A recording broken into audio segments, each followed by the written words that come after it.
Salut, c'est Hugo, j'espère que vous allez bien et on est parti pour un nouveau résumé de l'actualité du jour. Premier sujet du jour, c'est la situation très critique dans le département de la Mayenne en France où les cas de Covid-19 se multiplient dangereusement. Depuis le 25 juin, le nombre de cas en Mayenne a été multiplié par 4, ce qui fait qu'aujourd'hui, on compte près de 220 cas dans le département du Pays de la Loire. Suite à ça, le département a été classé, je cite, en situation de vulnérabilité, comme le sont déjà Guyane et Mayotte, des départements d'outre-mer. En fait, si la Mayenne est dans cette situation, c'est parce qu'on a compté 6 clusters dans le département, c'est-à-dire donc des lieux où une hausse des cas a été observée. La hausse des cas en Mayenne est prise très au sérieux par le gouvernement car elle pourrait se propager à d'autres départements et créer ainsi une seconde vague de l'épidémie en France. Conséquence, il a donc été annoncé qu'il allait y avoir environ 300 000 tests la semaine prochaine pour essayer d'identifier rapidement de nouvelles personnes contaminées. En tout cas, pour l'instant, le ministre de la Santé Olivier Véran n'envisage pas un reconfinement en Mayenne. La situation est certes préoccupante,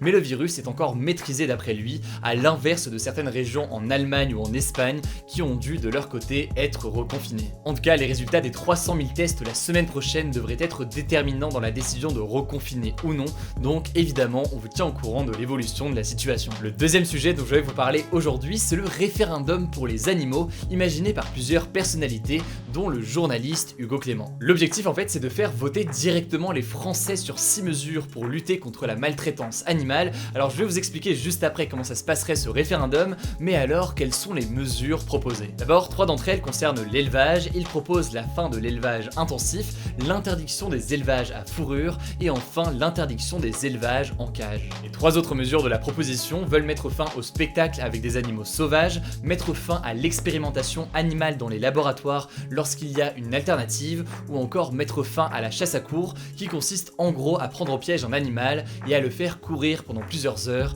pour l'abattre ensuite. Alors pour faire appliquer ces mesures, les militants comptent sur ce que l'on appelle le référendum d'initiative partagée. La première étape de cette méthode, c'est d'avoir le soutien de 185 parlementaires, donc des députés et des sénateurs. Pour l'instant, seulement une quarantaine de parlementaires appuient ce projet, il en reste donc 140 à trouver. Ensuite, il faut réunir en 9 mois 4,7 millions de signatures de la population française, ce qui correspond à 10% des électeurs en France. Ce chiffre en l'occurrence est assez difficile à atteindre puisque en comparaison, le référendum contre la privatisation de l'aéroport de Paris n'avait obtenu que 1 million de signatures. C'est donc un grand défi mais avec un vrai objectif derrière, puisque si tout ça est atteint, la proposition de loi sera discutée au Parlement ou alors elle passera en référendum, ce qui veut dire que tous les Français devront alors voter pour ou contre ces mesures. Bref, la première étape c'est donc de récolter le soutien des députés et sénateurs, et si ça vous intéresse, je vous mets des liens directement en description. On passe maintenant à un sujet qui fait beaucoup parler ces derniers jours, c'est le boycott de la marque Nike. En fait, au mois de mars, Nike était accusé, tout comme 80 autres multinationales, d'avoir recours à de l'esclavage moderne en Chine.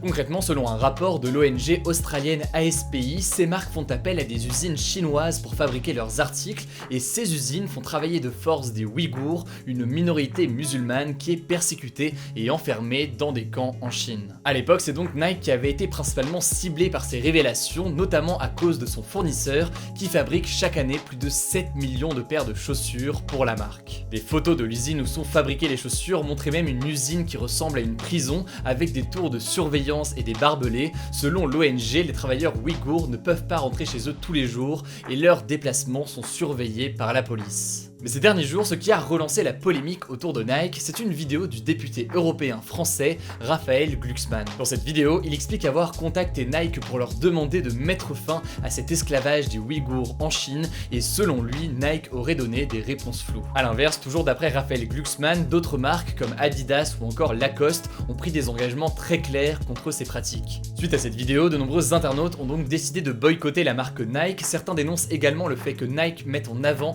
son engagement progressiste pour des causes comme Black Lives Matter, alors que la marque fait également travailler illégalement des Ouïghours en Chine. En tout cas, c'est un sujet qui me paraissait essentiel à traiter, et puis évidemment, on va continuer à traiter le sujet des Ouïghours en Chine, comme on le fait maintenant depuis plus d'1 an. Comme tous les jours, on fait un point à l'étranger, et on commence avec un point sur les États-Unis, où une flambée de nouveaux cas de Covid-19 a été enregistrée après un meeting de Donald Trump dans la ville de Tulsa, dans l'Oklahoma. On en avait parlé il y a quelques jours, c'était le premier meeting du président américain depuis des mois et il a fait énormément polémique. En effet, les masques n'étaient pas obligatoires et il n'y avait aucune distanciation physique alors que des milliers de personnes étaient rassemblées à l'intérieur. Il faut savoir que quelques semaines avant ce meeting du 20 juin, le nombre de contaminations avait chuté de 20% à Tulsa, mais à partir de lundi, plus de 200 nouvelles contaminations ont été enregistrées chaque jour, avec un pic à 266 mercredi. Alors même si rien ne prouve à 100% que cette hausse de nouveaux cas soit due au rassemblement de Donald Trump, les services de santé de la ville ont estimé qu'il était, je cite, plus que probable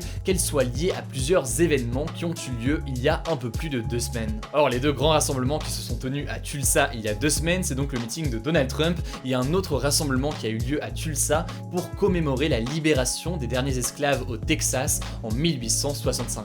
Or, contrairement au meeting de Trump, lors de cette commémoration, la plupart des participants portaient des masques, respectaient la distanciation physique et l'événement se faisait à l'extérieur, ce qui limite logiquement la propagation du virus. En tout cas, le président américain a prévu de continuer les meetings dans les prochains mois dans le cadre de sa campagne pour la présidentielle américaine qui aura lieu en novembre, donc évidemment on vous tient au courant dans les jours à venir. On continue avec un sujet en Corée du Sud où le maire de Séoul, la capitale du pays, a été retrouvé mort hier. Il s'appelait Park Won-soon, apparemment il se serait suicidé après avoir été accusé la veille de harcèlement sexuel par une ancienne secrétaire. Dans un message écrit à la main, il présente ses excuses et dit, je cite, « Je suis désolé pour ma famille, à qui je n'ai fait que causer de la peine ». Park Won-soon était une figure de centre-gauche très importante du pays et considéré comme un candidat potentiel à la présidence de la Corée du Sud pour succéder à l'actuel président Moon Jae-in lors de l'élection présidentielle de 2022. En tout cas, un deuil de 5 jours a été décrété et si vous voulez davantage d'informations, je vous mets un lien directement en description. Enfin, dernier sujet à l'étranger, je voulais vous parler des feux de forêt qui ravagent actuellement la Sibérie en Russie. On en a déjà parlé sur cette chaîne, à cause du réchauffement climatique, la Sibérie a enregistré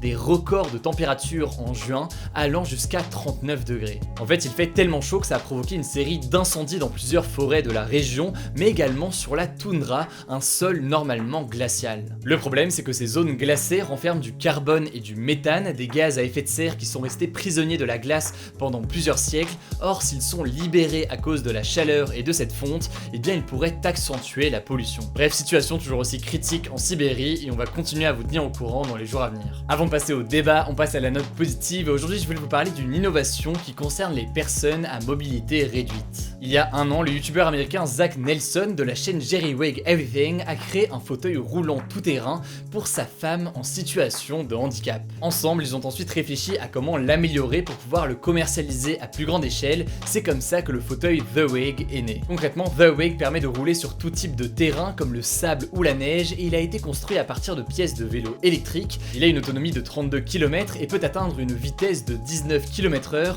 En fait, ce fauteuil tout-terrain n'est pas vraiment un dispositif médical, mais il se rapproche plus d'un vélo électrique accessible aux personnes à mobilité réduite. Et à noter au passage qu'il est vendu entre 3300 et 4300 €, soit la moitié de ce que coûterait un fauteuil roulant électrique classique. Bref, si ça vous intéresse, je vous mets un lien directement en description. Hier, je vous ai demandé si vous pensiez que Kanye West allait maintenir sa candidature à la présidentielle. Vous avez été plus de 100 000 à voter et vous êtes très partagés comme vous le voyez actuellement à l'écran. Le débat du jour, quant à lui, c'est le suivant. Soutenez-vous le référendum pour les animaux qui propose notamment l'interdiction de l'élevage intensif ou encore l'interdiction des élevages d'animaux à fourrure. Vous le savez, pour participer au débat, il suffit de cliquer sur la chaîne Hugo Décrypte, vous allez dans l'onglet communauté et à ce moment-là, vous avez le sondage du jour ainsi que les sondages et les débats des jours précédents. Demain, pas de vidéo sur la chaîne, dimanche ce sera la vidéo des 5 actus de la semaine et donc d'ici là, si vous voulez continuer à recevoir un résumé quotidien de l'actualité, ça se passe directement sur Instagram avec les résumés qu'on poste chaque soir